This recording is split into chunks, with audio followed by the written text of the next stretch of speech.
હવે બનજો અને મારી બંધામાં તથા મારા સર્જનીની વચ્ચે જે દેખાતા અંગૂઠાનું ધ્યાન પ્રગટ કર્યું છે તો તમને મારા દર્શન થશે એમ કહ્યું છે। એવા મતલબ કે જે રીતે બેઠા છે ડાબા પગ પર જે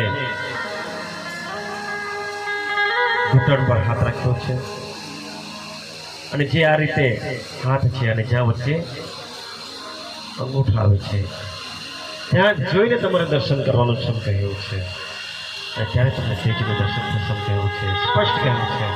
અને ખરેખર જ્યારે પણ એમની તસવીર જોશો અને જે રીતે બેઠેલા છે અને તર્જની વચ્ચે જે અંગૂઠો છે ખરેખર તેને તમે જોશો ત્યારે તમને ખબર પડશે।